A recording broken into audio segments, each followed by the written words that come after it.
मोदी सुन लो, दोबारा हमला करने की कोशिश की तो मुंह की खाओगे। वज़ीर-ए-आज़म शहबाज शरीफ ने भारत को वार्निंग दे दी।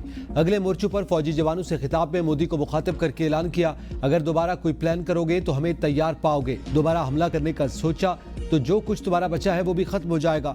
हम तैयार हैं, अमन के लिए भी और जंग के लिए भी, चॉइस आपकी है। शहबाज शरीफ का कहना था कि हम अमन के दाई हैं, आओ मिलकर खित्ते को अमन का गहवारा बनाएं, आग न लगाएं। ये जंग सबक है, वक्त से फायदा उठाएं, अपनी कौम को धोखा न दें, उन्हें गलत रास्ते पर मत लगाएं। आए बैठे कश्मीर पर बात करें। वज़ीर-ए-आज़म ने पानी को पाकिस्तान की रेड लाइन करार दे दिया।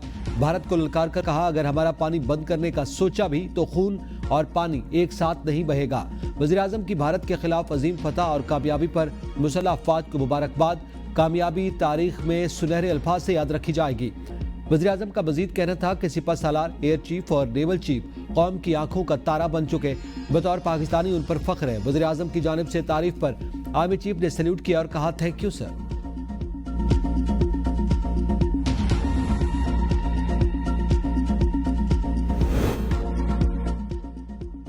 भारत की जानिब से दोबारा जारहियत का इम्कान मौजूद है। अगर ऐसा हुआ तो पाकिस्तान भरपूर जवाब देगा। वज़ीर दिफा ख्वाजा आसिफ कहते हैं, पाकिस्तान ने मोदी को तनहा कर दिया, उसका सियासी सरमाया खत्म हो गया, तो ऐसी सूरत हाल में बौखलाहट में मोदी कोई हरकत कर सकता है। ऐसा हुआ तो पाकिस्तान भी भरपूर जवाब देगा और उसके आलमी असरात भी होंगे। भारत के दोस्तों की जानिब से भी मोदी को हिमायत नहीं मिलेगी। सीज फायर के लिए हमारे ऊपर कोई दबाव नहीं था। अमेरिका समेत तमाम दोस्त ममालिक हमारे साथ ऑन बोर्ड थे। दोस्त ममालिक सीज फायर के हक में थे, इसलिए हमने सीज फायर किया। भारत की एक बार फिर एलओसी पर दरअंदाजी की कोशिश। भारत के ड्रोन्स की वादी नीलम के तमाम सेक्टर्स पर परवाजें, पाक फौज की जानिब से ड्रोन्स पर फायरिंग।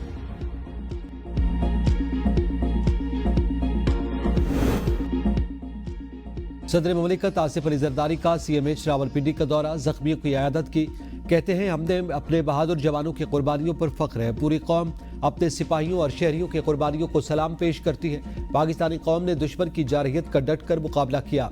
भारत का रवैया जारहाना, शिद्दत पसंदाना और इलाकाई अमन के लिए खतरा है। हिंदुत्व नजरिए से पूरे खित्ते की सलामती को शदीद खतरात लाहक हैं।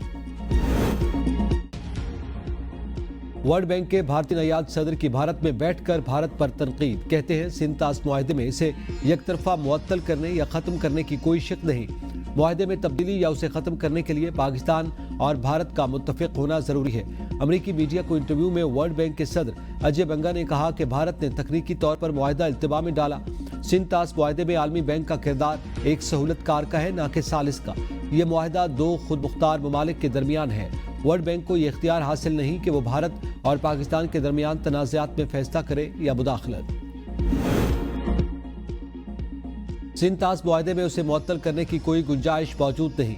तर्जुमान दफ्तर खारजा कहते हैं, मुआहदा मुकम्मल तौर पर नाफिजुल अमल और फरीक़ैन पर लाजिम है कि मुआहदे पर अमल दरामद करें।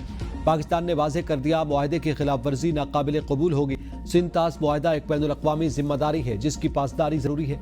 पाकिस्तान मुआहदे के तहत अपने हुकूक के तहफ़्फ़ुज़ के लिए हर फोरम पर आवाज़ बुलंद करेगा। अमरीकी सदर का एक बार फिर पाक भारत एटमी जंग रुकवाने का बयान। इंटरव्यू में कहा, मेरे ख्याल में ऐसा वक्त पहले नहीं आया कि एटमी जंग का इतना खतरा हो रहा था। वो मुझे अच्छा नहीं लगा, जिसके बाद अमेरिका, भारत और पाकिस्तान के साथ बातचीत में शामिल हुआ। अगर एटमी जंग जैसा कुछ शुरू हो जाता तो ये बहुत बुरा होता। मैंने सोचा कि हमें मुदाखलत करनी चाहिए।